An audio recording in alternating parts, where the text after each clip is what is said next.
आज या artificial intelligence या माझ्या आवडत्या विषयावर तुम्ही मला बोलवलं याबद्दल मी तुमचा आभारी आहे. माझी ह्या विषयावरची पुस्तकं मागं मी आणलेली आहेत. ज्यांना कोणाला नंतर रस वाटेल त्यांनी ती विकत घेऊ शकता. मी या क्षेत्रात 85 साली प्रवेश केला. मी टाटामध्ये नोकरी करत होतो आणि त्या काळी आय टीचा अर्थ इन्कम टॅक्स होता आणि आमचं क्षेत्र अगदी छोटं होतं आणि नंतर ते विस्तारत गेलं. पण तेव्हापासनं संगणकाकडून माणसाचं काम करून घ्यायचे प्रयत्न तेव्हासुद्धा सुरू होते. फक्त त्याला नाव वेगळं असायचं.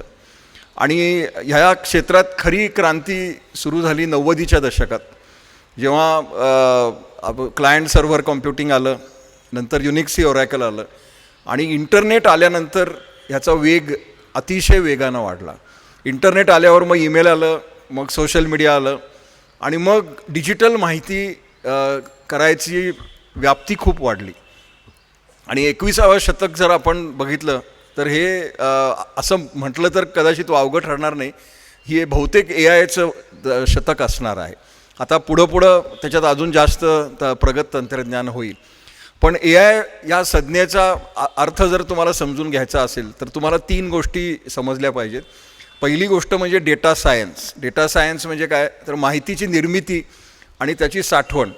आता हे साठवण किंवा स्टोरेज जे होतं ते तुम्ही सध्या वाचत असाल पेपरमध्ये, त्याला डेटा सेंटर्स म्हणतात. आणि महाराष्ट्र सरकारने डेटा सेंटर्स आकर्षित करण्यासाठी एक उत्कृष्ट धोरण पण जाहीर केलेलं आहे. आणि जगभर अशी शेकडो डेटा सेंटर्स आहेत. पुण्यामध्ये पण अनेक कंपन्यांची डेटा सेंटर्स आहेत. तर पहिला भाग झाला डेटा सायन्स. दुसरा भाग जो आहे, नुसता डेटा घेऊन तुम्ही काय करणार, मग त्याचं ॲनालिटिक्स करणारी फौज निर्माण करणं. आता ही ॲनालिटिक्स करणारी सॉफ्टवेअर पण आहेत आणि लोकं पण आहेत. तर हे ॲनालिटिक्स हा त्याचा दुसरा पैलू आहे. म्हणजे पहिल्यांदा डेटा गोळा करायचा, मग तो ॲनालाइज करायचा, त्याचे पॅटर्न्स डेव्हलप करायचे आणि मग नंतरचा जो भाग आहे त्याला म्हणतात प्रिडिक्टिव्ह ॲनालिटिक्स, म्हणजे मग निष्कर्ष बांधायचे. आता आपल्यापैकी तुमच्यापैकी किती लोकांचा ज्योतिषावर विश्वास आहे मला माहिती नाही, पण ज्योतिषशास्त्र हे साधारण असं काम करतं की अशी गोष्ट होणार आहे म्हणून तशी गोष्ट होणार. तर हे जे आपण लॉजिक किंवा तर्कावर चालणारं ॲनालिटिक्स म्हणतो तो AIचा दुसरा भाग. आणि तिसरा भाग जो आहे ज्याला म्हणतात जनरेटिव्ह AI. जनरेटिव्ह AI म्हणजे हे आता उत्तर द्यायचं कसं तुम्हाला, म्हणजे रिपोर्ट छापायचा का मेसेज द्यायचा. तर त्या क्षेत्रामध्ये ओपन AIने जेव्हा ChatGPT लॉन्च केलं 3-4 वर्षापूर्वी झालं, तेव्हा AIचं बोलबाला खूप वाढला. कारण ChatGPT हा बोलतो, तो चॅटबॉट आहे, तो तुमच्याशी गप्पा मारू शकतो, तो तुम्ही त्याच्याशी लिहू शकता आणि त्यामुळं युजर इंटरफेस किंवा आपलं त्या AIशी संवाद साधायची जो मार्ग होता तो अजून सोपा होत गेला. आता हे साधारण AIचा हा व्यावहारिक स्वरूप. औद्योगिक क्षेत्रात ॲनालिटिक्स हे वर्षानुवर्ष वापरलं जातं. आता इथं दांडेकर साहेब आहेत, ते CDSSचे EDP मॅनेजर होते, तेव्हापासून मी त्यांना ओळखतो. तर तेव्हापासून ERP सॉफ्टवेअर होती, ते डेटा प्रोसेसिंग करत असत. आता ह्या सगळ्या ERP सॉफ्टवेअरमध्ये ॲनालिटिक्स आहे. SAP हे जगातली क्रमांक 1ची कंपनी आहे, त्यांच्याकडे पण बिझनेस ॲनालिटिक्स आहे. तर इंडस्ट्रीयल डेटा वापरून त्याचे पॅटर्न्स निर्माण करणं, त्याची चॅटबॉट करणं, मग जास्त ग्राहक आकर्षित करणं, हे प्रकार औद्योगिक क्षेत्रात पण सुरू आहे. आता आपण जर वैयक्तिक स्तरावर बघितलं तर आता मला असं वाटतं की जग आता फक्त 2 भागात त्याचं वर्गीकरण झालेलं आहे. AI वापरणारे आणि न वापरणारे, म्हणजे साक्षर आणि निरक्षर. आपला देश जेव्हा स्वतंत्र झाला तेव्हा ज्यांना लिहिता वाचता यायचं ते साक्षर आणि ज्यांना लिहिता वाचता यायचं नाही ते निरक्षर. आता 2026 साली ही व्याख्या आपल्याला बदलायला लागेल. जे लोक आधुनिक तंत्र वापरतात ते साक्षर आणि जे काही कारणाने वापरत नाहीत ते निरक्षर. आता तो त्यांचा वैयक्तिक पर्याय आहे. काही लोकांना मुद्दामून तसंच राहायचं असतं. म्हणजे आता एक पुण्यामध्ये त्यांचं निधन झालं मागच्या वर्षी. एक प्राध्यापिका होत्या गरवारे कॉलेजमधल्या, त्या वीज वापरत नसत शेवटपर्यंत आणि त्या सायकलवरनं जायच्या आणि ती पर्यावरणपूरक शैली होती. त्यांचं नाव विसरलो मी, कदाचित सुनेत्राला माहिती आहे. मीना साने, हेमा साने. आता त्या हेमा साने मॅडमने तो पर्याय स्वीकारला होता की मी आधुनिक तंत्र वापरणार नाही. आता ह्या हेमा सानेंचीच एक आवृत्ती मी अमेरिकेत बघितली आणि त्याला म्हणतात आमिष. तुम्ही गुगल करू शकता, अशा आमिष कम्युनिटीज आहेत अमेरिकेमध्ये विविध भागात. आणि ते लोक बाय चॉईस 19व्या शतकातलंच तंत्र वापरतात. ते वीज वापरत नाहीत, इंटरनेट वापरत नाहीत, वाहन वापरत नाहीत, बग्गी असते त्यांची, आणि ते फक्त शेती करतात. आणि त्यांचे चर्च असतं, त्याच्याद्वारे ते घटनेला मानत नाहीत, ट्रम्पला मानत नाहीत, कोणाला त्यांचा काही संबंध नाही. त्यांच्या त्या विश्वात ते वावरतात आणि ती जीवन पद्धती ते पाळतात. कारण वीज वापरत नाहीत, त्यामुळे संध्याकाळी 6 वाजता दिवे लागणे होते, तेव्हा जेवण होतं. आणि तिथं एकत्र कुटुंब पद्धती आहे, त्यामुळं आजी आजोबा असतात. म्हणजे टिपिकल इतर अमेरिकन लोक जे आहेत तशापासून ही एक वेगळी कम्युनिटी आहे. आणि त्यांच्याबरोबर मी 1-2दा मला अतिशय आकर्षित झालो म्हणून मी जाऊन गप्पा मारून आलो होतो. त्यांची आमिष रेस्टॉरंट्स पण आहेत अटलांटा राज्यात, तिथं उत्कृष्ट फूड पण मिळतं. तर हा झाला तंत्रज्ञानाचा भाग. पण आता आपण मूळ विषयाकडे येऊ. आता हे आर्टिफिशियल इंटेलिजन्स प्रकरण जे आहे ते अनेक प्रकारे आपल्या जीवनावर प्रभाव टाकत आहे. आणि एक लक्षात ठेवा की AI आलेलं आहे ते भविष्य नाही. बऱ्याच गोष्टी आपोआप घडत आहेत आणि ते वापरून तुम्ही आपलं जीवन समृद्ध करू शकता. अनेक चॅटबॉट्स आहेत जे तुम्हाला चांगल्या प्रकारे सल्ला देऊ शकतात. फक्त ह्याच्यामागे मी काही धोके पण सांगतो की AI काही वेळेला माणसासारखं वागतं, धादांत खोटं उत्तर पण देऊ शकतं. त्यामुळे तुम्ही अंधविश्वास ठेवू नका.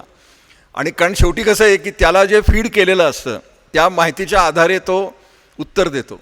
आता ते फीड जर चुकीचं केलं किंवा चुकीचे बायसेस जर दिले तर तो त्या पद्धतीनं उत्तर देतो. त्यामुळं AI म्हणजे ब्रह्मवाक्य हे गृहीतक चुकीचं आहे. आणि या साठीच AIमध्ये आता अजून एक पुढचं भविष्य जे आहे त्याला AGI म्हणतात, आर्टिफिशियल जनरल इंटेलिजन्स, ज्याच्यामध्ये या चॅटबॉटची गणना ही मानवी मेंदूच्या पेक्षा पुढचं अशा पद्धतीचं आहे. याच्याचबरोबर ॲलाइड टेक्नॉलॉजीज पण येत आहेत, रोबोटिक्स आणि इंटरनेट ऑफ थिंग्स. आणि या प्रगतीमुळं मी असं म्हणजे म्हटलं तर ते चुकीचं राहणार नाही की एक क्रांती किंवा रिव्होल्युशन आपल्या जगात आलेली आहे. आणि ह्याचा तुम्ही सकारात्मक अनेक क्षेत्रात फायदा करून घेऊ शकता. शिक्षण क्षेत्राबद्दल आपण बघू. केरळमध्ये एका शाळेनं मागच्या वर्षी AI रोबोटिक टीचर रिक्रूट केली. म्हणजे ती ह्युमनाईड होती, म्हणजे ते रोबोच होता, पण तिला स्वरूप एका सुंदर स्त्रीचं दिलं होतं आणि ती कुठल्याही विषयावर शिकवू शकत असे. म्हणजे बाकी शिक्षक फक्त एकच विषय शिकवायचा, पण ती रोबो टीचर त्यांनी प्रयोग केला. आणि 6 महिन्यानंतर PTA म्हणजे पेरेंट टीचर मीटिंगमध्ये शिक्षकांनी हा विचारला पालकांना प्रश्न की या प्रयोगाचा फायदा काय झाला. तर त्यांना उत्तर असं मिळालं की तो टीचर किंवा ती टीचर आल्यापासून मुलं अभ्यास करायला लागली, गृहपाठ करायला लागली, गोष्टी शिकायला लागली, कारण त्यांना त्या रोबोशी बोलायचं होतं. आणि ते बोलताना आपण कुठंतरी मागं पडू नये या भीतीपाठी. आणि त्यांनी मुद्दामून ती चांगली दिसणारी रोबो होती ती, त्यामुळे तिच्याशी बोलताना इम्प्रेस होण्यासाठी म्हणून ही मुलं रात्री अभ्यास करत असत आणि त्यामुळं त्यांचा शैक्षणिक दर्जा वाढला. तर इथं जे शिक्षक आहेत, आपल्यापैकी इथं कोणी जर शिक्षक असतील तर त्यांना मी सांगू इच्छितो की आता त्यांचा व्यवसाय हा 100% धोक्यात आलेला आहे. कारण आर्टिफिशियल इंटेलिजन्स टूल्स, कारण शिक्षण क्षेत्राचा जर तुम्ही विचार केला, कारण मी हायर एज्युकेशनमध्ये ॲक्टिव्ह आहे, शिक्षक हे 3 गोष्टी करतात. माहिती देतात, नंतर थोडंफार ज्ञान द्यायचा प्रयत्न करतात आणि नंतर जर त्यांना शक्य असेल तर कौशल्य द्यायचा प्रयत्न करतात. त्यातला जो पहिला भाग आहे माहितीचा, हा AIने पूर्णपणे संपून टाकलेला आहे. आता मुलं माहितीसाठी शाळेत जाणार नाहीत, कॉलेजला जाणार नाहीत, त्यांचं ते शिकतील.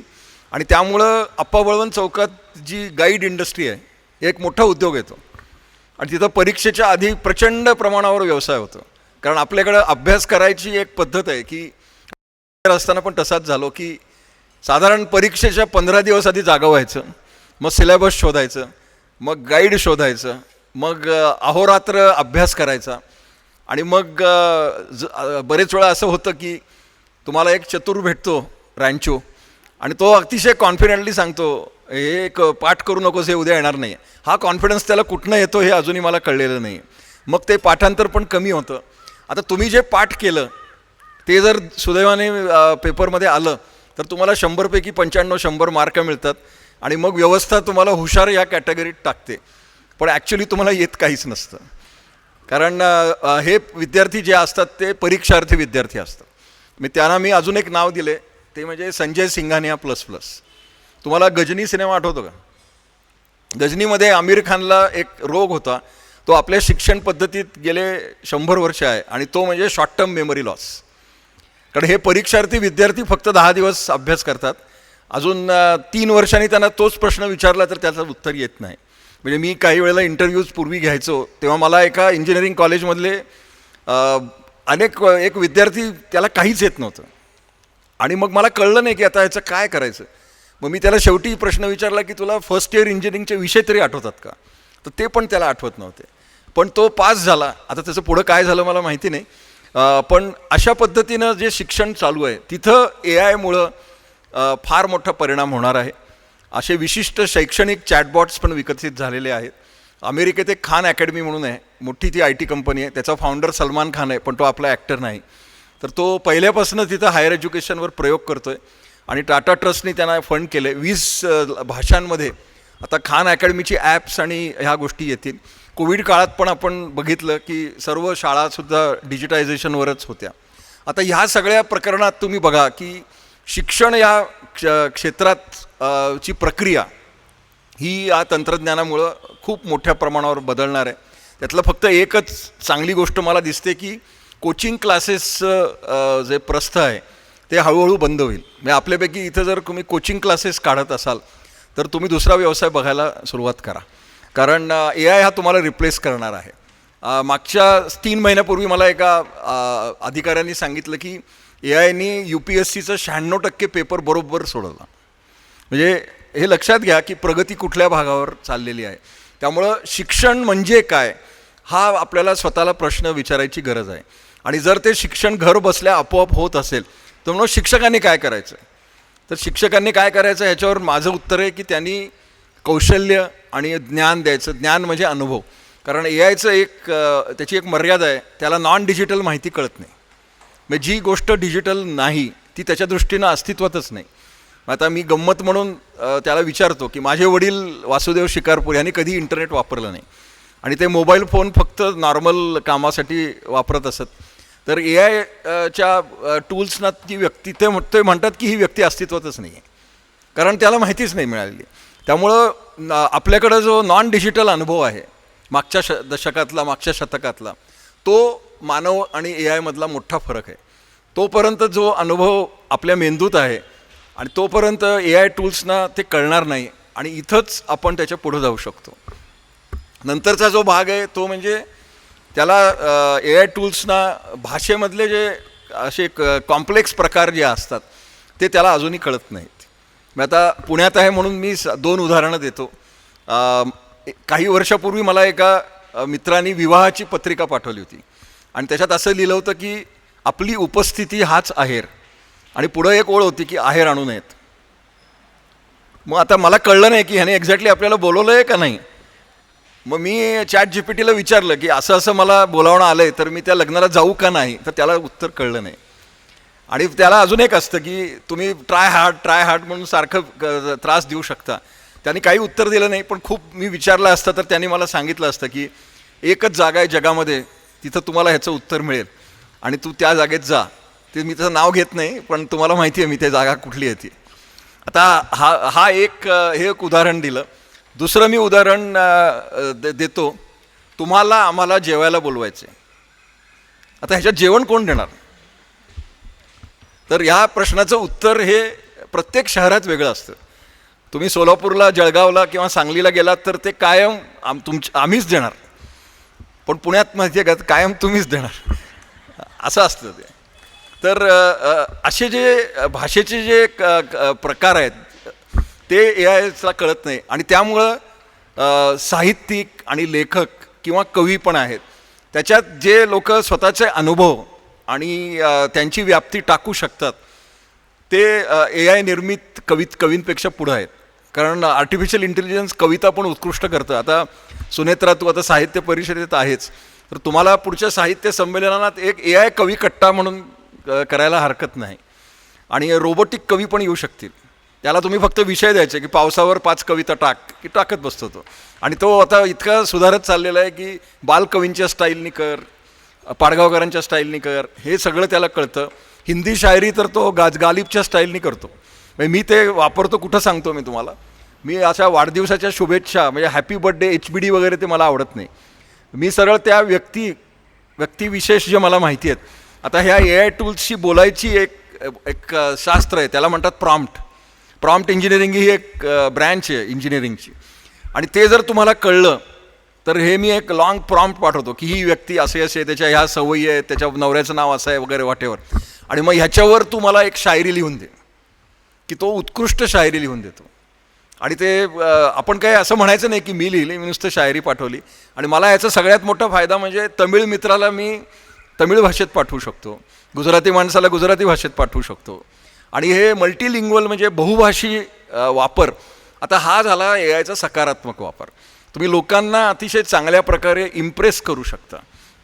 आणि आपल्यापैकी जे सेल्समध्ये वगैरे लोक आहेत, तुमच्या कस्टमरला तुम्ही विचार करा की तुमचा एक ग्राहक आहे आणि तो समजा तेलगू आहे, तर त्याला तुम्ही तेलगू भाषेत जर उत्कृष्ट कौतुक करणारं काहीतरी पाठवलं तर त्याला नक्की आवडेल ना, कोणाला आवडणार नाही. तर इथं तुम्ही AIचा सकारात्मक वापर करू शकता. पण सकारात्मक वापर इतर पण करायचे तुम्हाला मार्ग आहेत. कंटेंट क्रिएशन, जनरेटिव्ह AI म्हणून जे आहे ते माहिती अतिशय उत्कृष्ट तयार करतं.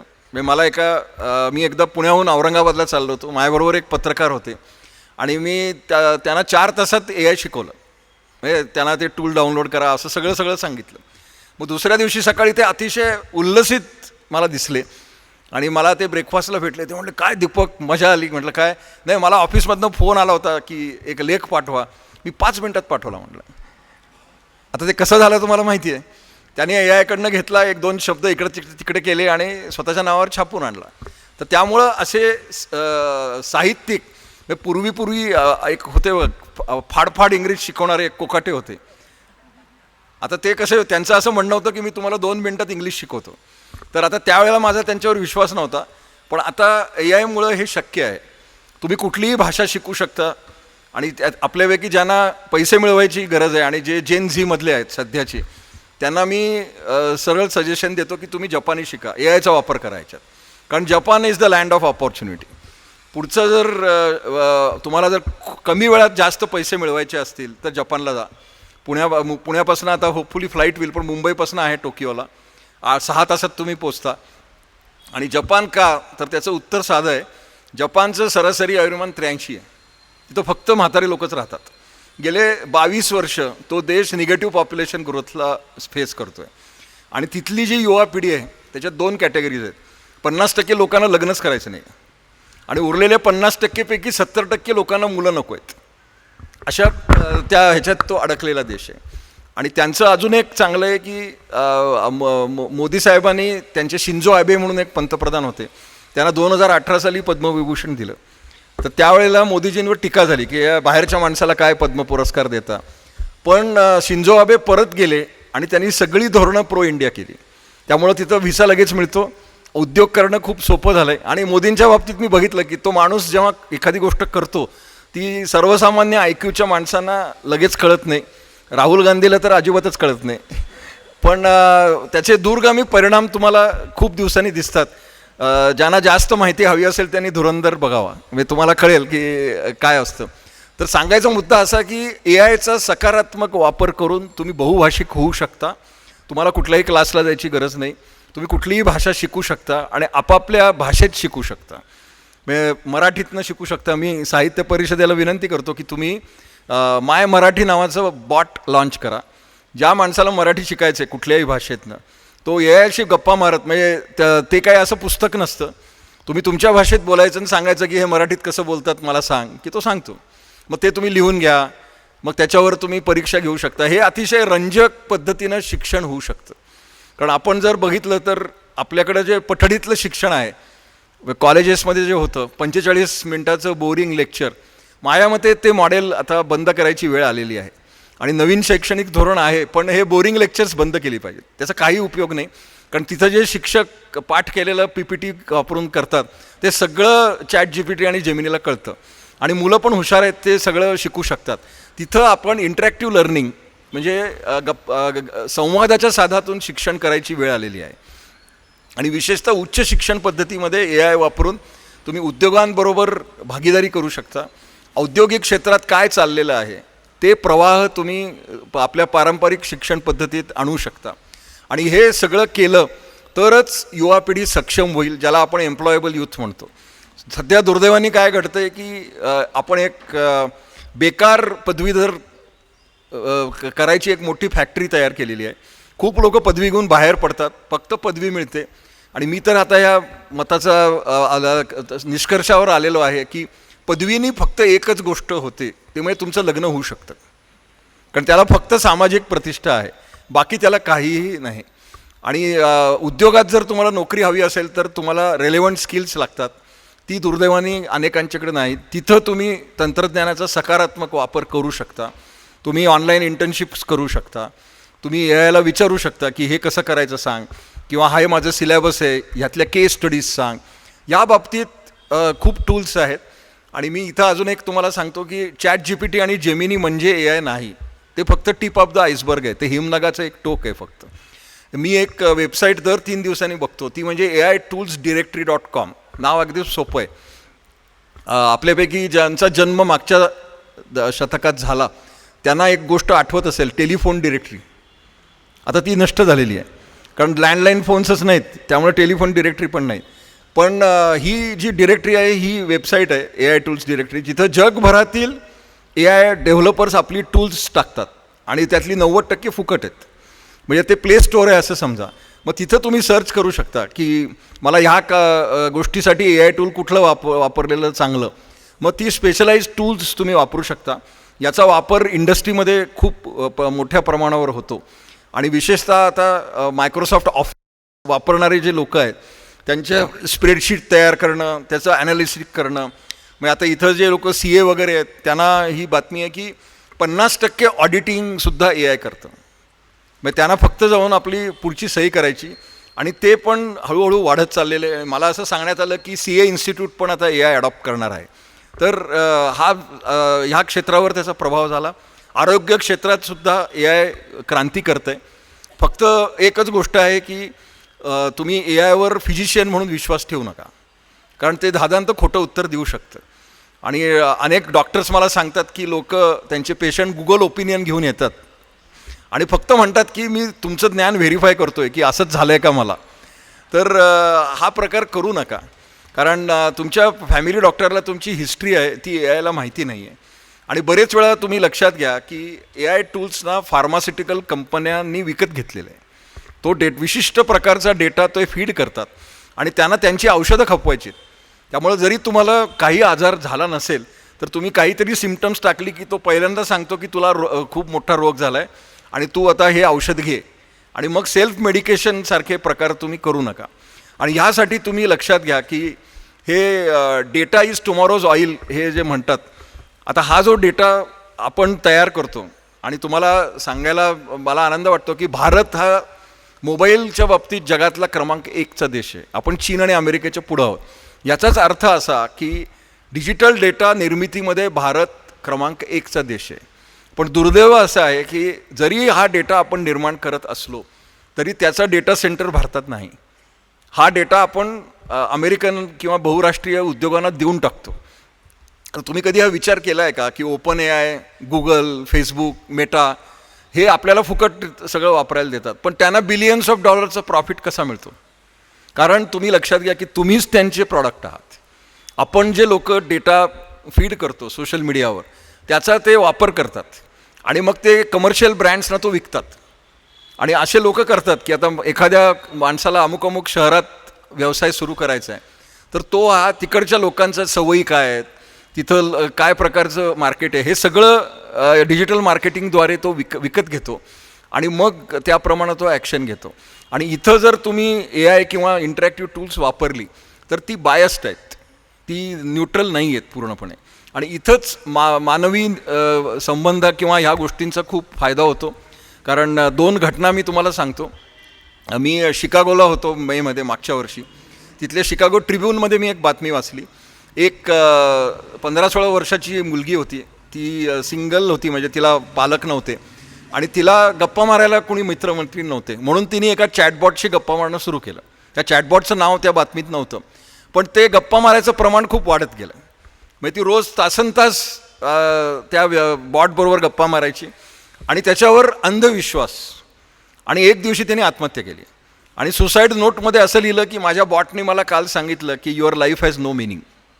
याचा अर्थ म्हणजे काय की माझ्या जीवनाला अर्थ नाही म्हणून मी जीवन संपवतो आहे. तर हे ए आयचं एथिकल ए आय म्हणून एक ब्रँच आहे, तर हे करायची गरज आहे. म्हणजे तुम्ही असं एखादा माणूस जर सुसायडल टेंडन्सीचा असेल तर तुम्ही काय करायला पाहिजे? तुम्ही त्याला सांगायला पाहिजे की बाबा रे तू काउन्सिलरकडे जा, जीवन खूप चांगलं आहे, असं हे करू नकोस. पण हे न सांगता लखनौमध्ये मागच्या महिन्यात एका माणसाने आत्महत्या करायचे चांगले मार्ग सांग असेच यायला विचारलं. मग त्याने अतिशय सांगितलं, वा छान, आत्महत्या करताय तुम्ही, व्हेरी गुड, मी तुम्हाला सांगतो कशी करायची आत्महत्या. तर हे जे चाललेलं आहे ना हे चुकीचं आहे आणि इथं नियमन करायची गरज आहे. हे free for all A I हे चुकीची गोष्ट आहे.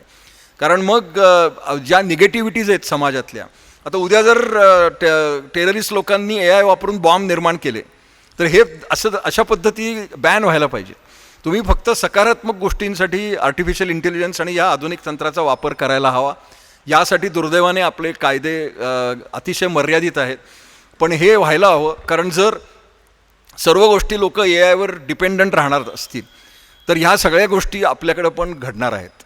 मग ह्यासाठी असं तुम्ही म्हणजे पूर्वी मला वाटायचं की प्रगत समाज अमेरिका युरोप वेगळं आणि भारत देश हा आपला अगदी परंपरेप्रमाणे चालतो. कारण मी ज्या पिढीत राहत होतो तिथं तर एकदम सोपं होतं की पदवी मिळवायची, नोकरी मिळवायची, लग्न करायचं की मुलं बाळं, असे सिक्वेन्शियल गोष्टी व्हायच्या. आजकालची जेन झी ही अमेरिकन स्टाईलमध्ये आहे. म्हणजे मला असं एका मुलींनी सांगितलं की मला लग्नच करायचं नाही काका. मी म्हटलं असं कसं शक्य आहे? मातृत्व हा तर तुझा जन्मसिद्ध हक्क आहे. नाही नाही नाही, मला त्या फंदात पडायचं नाही, मला टेन्शन नको. आणि मग अजून एक प्रॉब्लेम आहे, लग्न न करायचं कारण एका माणसाला कशाला झेलायचं आपण, मी एकदम फ्री बर्ड आहे. तर हे मला म्हणजे मी कदाचित आता सिनियर सिटीजन झाल्यामुळं माझे विचार पण आता वृद्ध होत आहेत, त्यामुळे मला हे अजून पटत नाही.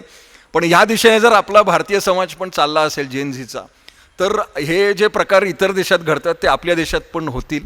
आणि इथं जर आपण तंत्रस्नेही म्हणून ठीक आहे, पण तंत्रावलंबी पिढी ह्या दोन्हीमध्ये फरक आहे. अवलंबून राहणं एखाद्या गोष्टीवर हे अतिशय चूक आहे. आणि अवलंबून कुणावर राहणार तर कुठल्या तरी परदेशी ए आय टूलवर, हे अतिशय धोकादायक आहे आणि हे धोके टाळले पाहिजेत. यासाठी मी योगी अरविंद मंचाला अजून एक विनंती करतो की मी RSSचा मी लहानपणी एक संस्कार शिबिर अटेंड केलं होतं सांगलीला आणि त्याचा मला खूप उपयोग झाला. त्या काळी माझ्यावर संस्कार झाले होते की प्रत्येक माणूस देशासाठी काहीतरी करू शकतो. त्यासाठी तुम्ही सैन्यात जायची गरज नाही, तुम्ही आपापल्या व्यवसायात राहूनसुद्धा देशासाठी करू शकता. आणि त्याचाच परिपाक म्हणजे मी जे काय डिजिटल साक्षरता करतो हे ते संस्कार आहेत. तर आता ते संस्कार शिबिर, सायबर संस्कार शिबिर करायची गरज आहे. कारण आपल्याकडं अजून एक होतं की वय वर्ष जेव्हा 13-14 असतं तेव्हा आपल्या मुलामुलींच्या हातात 2 उपकरणं एकाच वेळेला येतात. एक म्हणजे टू व्हीलर, दुचाकी वाहन, आणि दुसरं म्हणजे मोबाईल फोन. आता ह्या दुचाकी वाहनाचं सगळं नियंत्रण हे सरकारनं रेग्युलेट केलेलं आहे. तुम्हाला ड्रायव्हिंग लायसन्स लागतं, मग तुम्हाला टेस्ट करायला लागते आणि त्याशिवाय तुम्हाला लायसन्स मिळत नाही. आणि आपल्याकडं लायसन्स नसताना लोक चालवतात ती गोष्ट वेगळी, पण लायसन्स असणं हे अनिवार्य आहे. मोबाईलच्या बाबतीत काय, तुम्हाला DDLJ सिनेमा आठवतो का?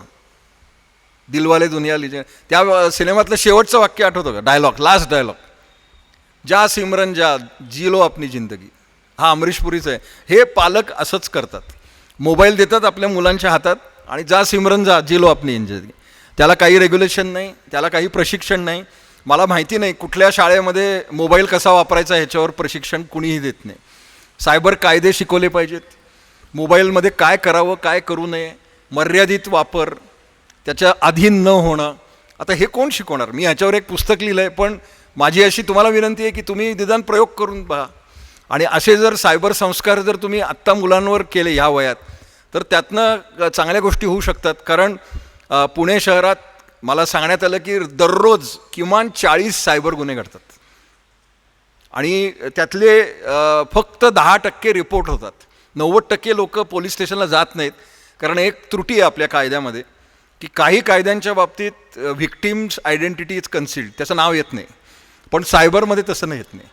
आणि मग काय होतं की दुसऱ्या दिवशी पेपरला नाव येतं की अमुक अमुक माणसाचा OTP फ्रॉड झाला आणि त्याचे 5 लाख रुपये हमपास झाले.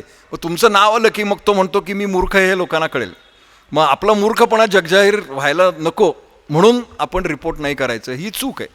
जर ज्या क्षणी पोलीस असं ठरवतील की सायबर व्हिक्टिम्सची आम्ही नावं देणार नाहीत कुणालाही, आपलं रिपोर्टिंग पर्सेंटेज वाढेल. आणि हे सायबर क्रिमिनलसुद्धा हुशार होत चाललेले आहेत. ते सुद्धा AI वापरून आपले व्हिक्टिम शोधतात. त्यांची वेगळी टूल्स आहेत. डार्क वेबमध्ये ते ऑपरेट करतात. ते लोकांच्याकडनं माहिती घेतात. कारण सायबर क्रिमिनल्स हे आपल्यासारखेच दिसणारे लोक आहेत. कदाचित आत्ता या व्याख्यानाला सुद्धा एखादा सायबर क्रिमिनल आला असेल. तो आपल्यासारखाच असतो, फक्त त्याच्या मनात विचार वेगळे चाललेले असतात. आणि तिथंसुद्धा ते आधुनिक तंत्र वापरतात. आणि ह्याच्याच अलाइड एक गोष्ट आहे की ह्याच गोष्टीमुळं सायबर सिक्युरिटी हे एक रेसेशन प्रूफ करिअर आहे. पुढची 10 वर्ष त्याला मरण नाही. ज्यांना कोणाला कुठलं तरी तंत्र शिकून रोजगारक्षम व्हायचं असेल तर त्यांनी बेसिक AI शिकावं. पण त्याचबरोबर जर सायबर सिक्युरिटी शिकलात आणि जर तुम्ही कॉमर्स असाल तर ऑडिट पण शिका. IT ऑडिट म्हणून एक क्षेत्र आहे. सायबर सिक्युरिटी आणि ऑडिट हे खूप मोठ्या प्रमाणावर वाढणारं क्षेत्र आहे. आणि त्यात जर तुम्ही जपानी शिकलात तर अजून सोन्याहून पिवळं. मग जपानला जा. तिथं बहुतेक जपानी लोकांना मधुमेह झालेला आहे. त्यामुळं त्यांच्या देशाचं राष्ट्रीय धोरण आहे चीनी कम. त्यांना चीनी लोक नको आहेत, त्यांना भारतीय लोक हवेत. आणि ते लाँग टर्म रिलेशनशिप्सवर काम करतात. मी एका कंपनीच्या बोर्डवर आहे. त्या कंपनीचं हेडक्वार्टर टोकियोमध्ये आहे. आणि त्यामुळं मला जपानी लोकांबरोबर आणि त्यांची वृत्ती हे सगळ्या गोष्टीचं ज्ञान आहे. ते लाँग टर्म रिलेशनशिपवर त्यांचं सगळं चालतं. एकदा त्यांचा विश्वास बसला तुमच्यावर की संपलं. हे एक्झॅक्टली अमेरिकन लोकांच्या ऑपोजिट. अमेरिकन लोक hire and fire, use and throw. तुम्ही आत्ता माझे व्हेंडर आहात, $100 तुमचा रेट आहे, मला 99 मिळाला की तुम्हाला बाय बाय. जपानमध्ये असं होत नाही. आणि जपानमध्ये अजून एक मोठी संधी आहे की तिथं अनेक उद्योजक आहेत ज्यांची वय अशीच 98, 99, 94 वगैरे आहे. आणि ते जपानी लोक काटक असतात, त्यामुळे ते खूप जगतात. पण त्यांना आता त्यांच्या व्यवसायाचं भविष्यच कळत नाही, कारण पुढची पिढी नाही.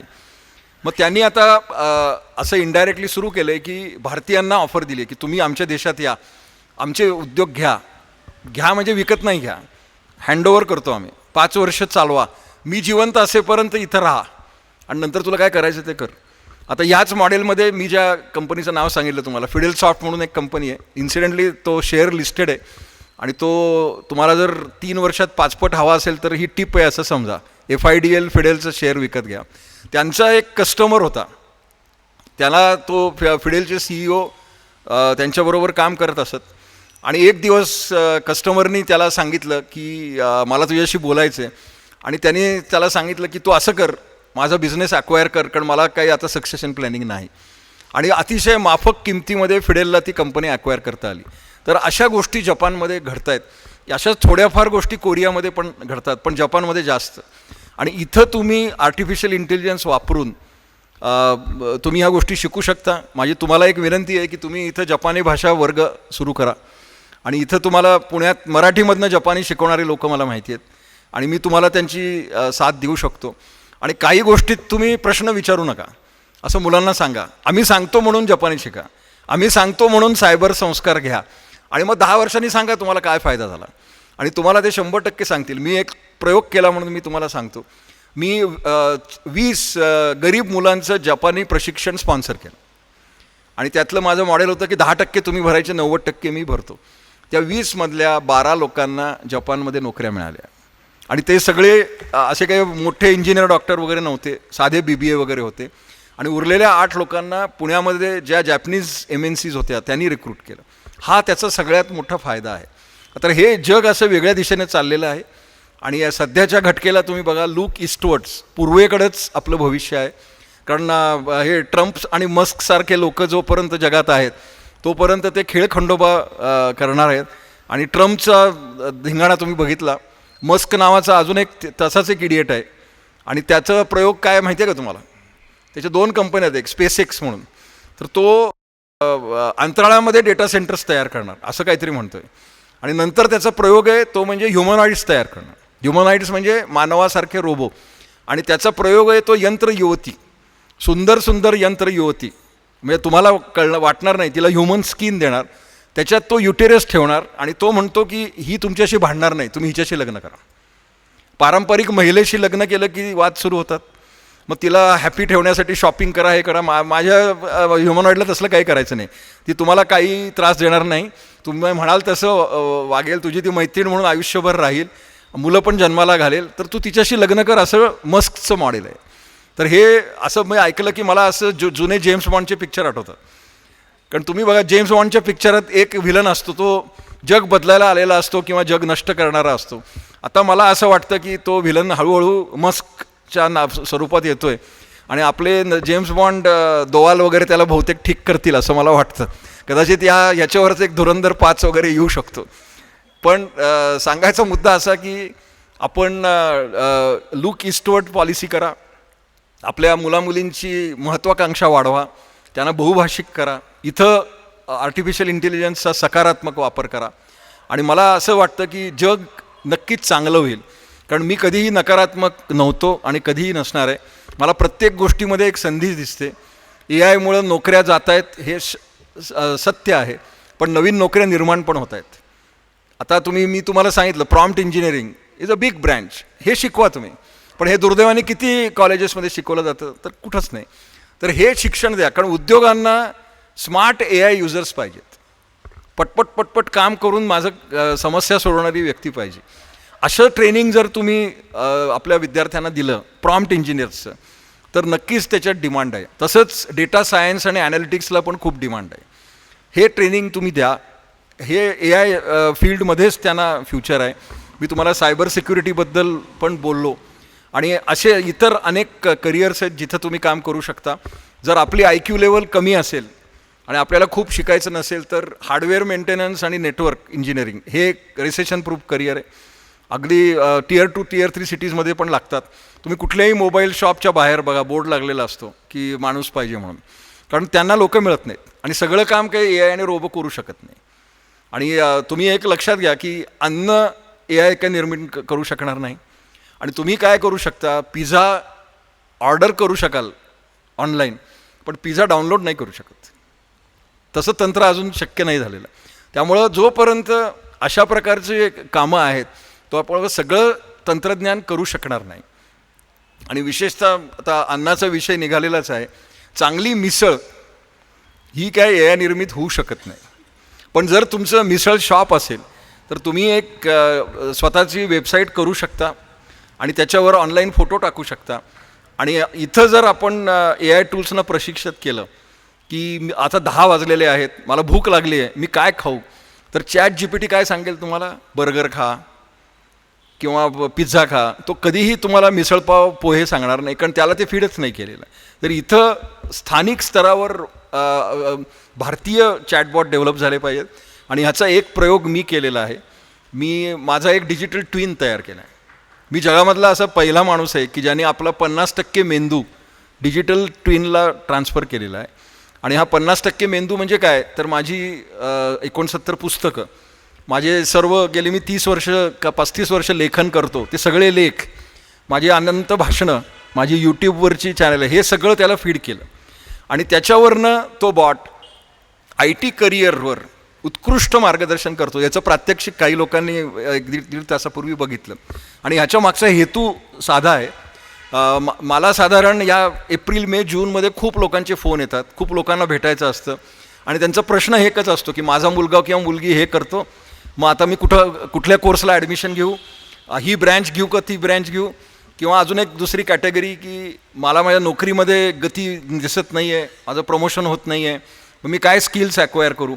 आता हे सगळे प्रश्न मला भौगोलिक आणि जीवशास्त्रीय मर्यादा आहेत. मी एकच माणूस आहे आणि माझ्याकडे मर्यादित वेळ आहे, तर मी किती लोकांना सांगत बसू. म्हणून मी हा प्रयोग केला आणि पुण्यामधल्याच एका दिमाग कन्सल्टंट्स कंपनीने तो बॉट डेव्हलप केला आणि आम्ही 7 महिने याच्यावर काम करत होतो आणि तो प्रयोग यशस्वी झाला. म्हणजे मी डॉक्टर माशेलकरांना विनंती केली, त्यांनी तो लॉन्च केला आणि त्यांनी मला सांगितलं की हा जगामधला पहिला आहे, असं जगात कुठंच नाही आहे. आणि हा तुम्ही AIचा सकारात्मक वापर असं म्हणू शकता. असे अनेक बॉट्स विकसित झाले पाहिजेत. म्हणजे माझी वैयक्तिक इच्छा आहे की पुढच्या वर्षी दमा मिरासदारांचा बॉट आला पाहिजे. म्हणजे ते दमांच्या स्टाईलमध्ये. आता काय आहे की सध्याच्या तरुण पिढीला दमांची व्याख्यानं नाही तर कधी ते ऐकणार, कधी बसणार.